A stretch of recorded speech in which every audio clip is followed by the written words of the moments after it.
Audio भी चालू करवा दो। जिस तरह आतंकी हमला हुआ और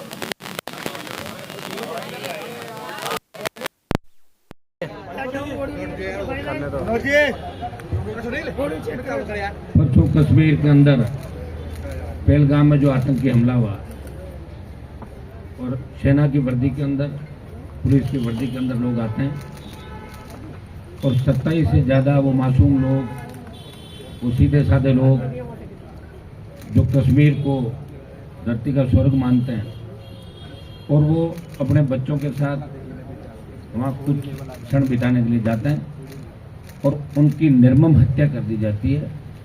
मैं तमाम जो भी मृतक हैं उनको श्रद्धांजलि अर्पित करता हूँ। साथ ही साथ ये आतंकियों को नष्ट करने का अब समय आ गया। आप वर्ल्ड के अंदर सब जगह देख रहे हैं कि आतंकवाद को खत्म करने के लिए सारे देश कहीं न कहीं एक मंच पे आ रहे हैं, सारे एक मोर्चा बना रहे हैं। लेकिन दुर्भाग्य से जो कश्मीर की घटना हुई उसमें हमारा भी बड़ा फेलियर देश की सरकार का रहा। इंटेलिजेंस ब्यूरो जो दूसरे जो हमारे सिस्टम है, जिस तरह कारगिल के अंदर बड़ी घुसपैठ उस समय हुई और उसमें हमें हजारों सैनिक हमारे गंवाने पड़े जब जाके कारगिल विजय हुई थी। कारगिल विजय आसान नहीं थी। तो इसमें भी अगर सरकारी तंत्र बड़ी संख्या के अंदर पहलगाम में पर्यटक आते हैं, वहाँ सरकारी तंत्र अगर ठीक से काम करता और जिस तरह बाद में आनंद फानंद में नेताओं की एंट्री हुई, वहाँ पे श्रद्धांजलि दी, नेता गए, अगर ये सारी चीजें पहले से होती और पर्यटकों की जनसंख्या ज्यादा होती है, गुलमर्ग पहलगाम के जो इलाके हैं वहाँ सही ढंग से अगर तैनाती, क्योंकि सबसे ज्यादा मिलिट्री, पैरामिलिट्री सबसे ज्यादा श्रीनगर, जम्मू कश्मीर और अपने उन बॉर्डर के इलाकों के अंदर जहाँ कहीं न कहीं शुरुआती दौर से ये झगड़े चल रहे हैं। अगर सरकार चाहे तो क्या नहीं हो सकता। पंजाब के अंदर जब आतंकवाद खत्म हो सकता है तो कश्मीर की समस्या का भी समाधान होता है। इसके अंदर खाली बड़े बयान दे रहे थे, प्रधानमंत्री जोशी ने बयान दे रहे हैं कि अब वो होगा, ये होगा, रोज हम देख रहे हैं 10 साल से वहीं बैठे हैं। अगर करना ही है तो सरकार को आतंकियों को खत्म करने के लिए पीओके पे कब्जा करने की दिशा में कदम उठाना। तो एक दिन होना ही, आज नहीं तो कल, तो वेट किस बात का। ये हमारी तरफ से एक सांसद की, आम आदमी की पीड़ा है कि अब देश का जवान, देश का किसान, देश का सब समाज ये चाहता है कि पाक कश्मीर पूरा ही भारत का अंग बने, पीओके नहीं रहे, पीओके की जगह हिंदुस्तान का झंडा वहां फहराए। ये मांग सबकी तरफ से।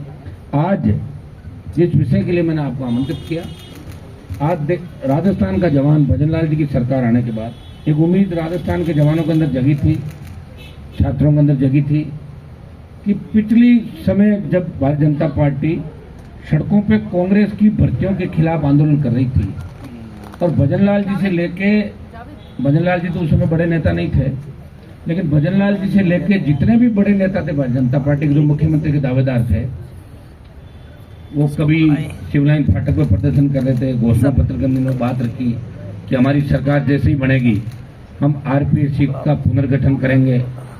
हम आरपीएससी के अंदर जो पेपर लीक की घटनाएं हुई, सही रीट के अंदर जब यहाँ संघर्ष हुआ उस समय कांग्रेस सरकार में रीट भर्ती हुई, तो उस संघर्ष में ये जो बैठे हमारे पास ये संघर्ष समितियाँ, ये भी शामिल थे। हमने भी उस बात को बार बार उठाया, लोकसभा के अंदर उठाया था और रीट 2 को तो रद्द किया, लेकिन रीट 1 जो फर्स्ट थी उसको रद्द नहीं किया।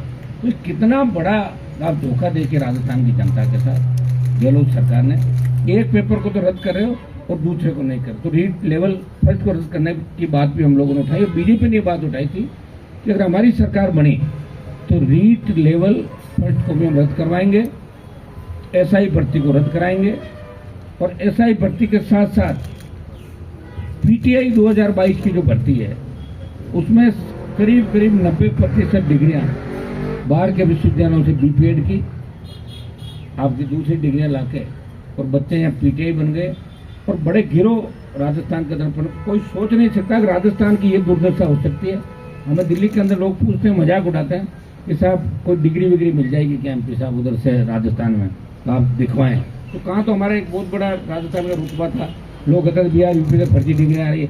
अब सारी फर्जी डिग्रियों का, गैंगवार का, अपराध का अड्डा राजस्थान बन गया। तो राजस्थान के सम्मान की भी बात है। और ये पीटीआई के साथ साथ आपकी हेल्पर की ले लो, आपकी जो वन विभाग की भर्तियां थी, जैन की भर्तियां थी, 2018 से लेकर 2023 के अंदर गहलोत राज में सबसे बड़ा जो घोटाला हुआ वो रीट के अंदर भी बहुत से बड़े मगरमच्छ पकड़े जाते। ईडी की भी एंट्री हुई रीट के अंदर। आप देखा कांग्रेस के बड़े नेताओं के यहाँ कलाम कोचिंग सेंटर पे छापा पड़ा था। लेकिन होता क्या, जब ईडी रवाना होती है ना, उससे पहले ही समाचार पहुंच जाता है लोगों के पास कि ईडी कल आने वाली, तुम्हारा तो कागज पांडे इधर उधर कर लेता। हमने बजरी माफिया के खिलाफ बड़ी लड़ाई लड़ी थी और बजरी माफिया कहीं कह रहा था कि मुझे पहले ही पता लग गया कि ईडी आने वाली, इसलिए मैंने सामान इधर उधर कर दिया। ये सही बात है और ये कौन करता है आप भी जानते हैं। ये देश किन परिस्थितियों से गुजर रहा है, जातीय नेटवर्क, दूसरी तरह की व्यवस्थाएं, तो इन व्यवस्थाओं को बदलने के बहुत लंबा समय लगेगा। और अकेले व्यक्ति लड़के या राजस्थान में बदलाव इसलिए नहीं कर सकता कि राजस्थान में 2 ही पार्टियां लगातार रही है, कांग्रेस बीजेपी। आज आप देखिए 1.25 साल के अंदर कांग्रेस पार्टी तमाम मुद्दे भूल के अपना टाइम पास करे, पंचायत राज के चुनाव में लग गई कांग्रेस। भूल गई कांग्रेस कि हमारी और भी कोई ड्यूटी है। भजनलाल सरकार के अंदर जिस तरह असफलताएं 1.25 साल के अंदर चली, जिस तरह भजनलाल सरकार को कौन चला रहा है, कितनी जगह पावर सेंटर बने हुए। दिल्ली में 2 पावर सेंटर है, तो यहाँ अलग से पावर सेंटर, 3 जगह अफसरों का अलग हो गया, संघ कार्यालय का अलग हो गया, खुद का अलग हो गया। 5-5 जगह से मुख्यमंत्री अगर चल रहे हैं, उनको पता ही नहीं मुख्यमंत्री को कि मेरा आज का दिन क्या कार्यक्रम रहेगा और कल क्या रहेगा। कहीं खरबूजे काट के खिला रहे हैं, कहीं इनसे कोई माहौल थोड़ी बनेगा राजस्थान के अंदर। सब जानते हैं भजनलाल जी के अंदर कितना बचपना है। राजस्थान के बच्चों को अगर जाके पूछना है, भजनलाल जी हंसने लग जाते हैं। बच्चे ये कहते हैं कि हमें भजनलाल मत कहो और कुछ भी कह दो। ये मजाक एक राजस्थान के अंदर बन चुका है। आप अगर नहीं मानो तो मीडिया वाले के इस बात को मजाक कहते हैं।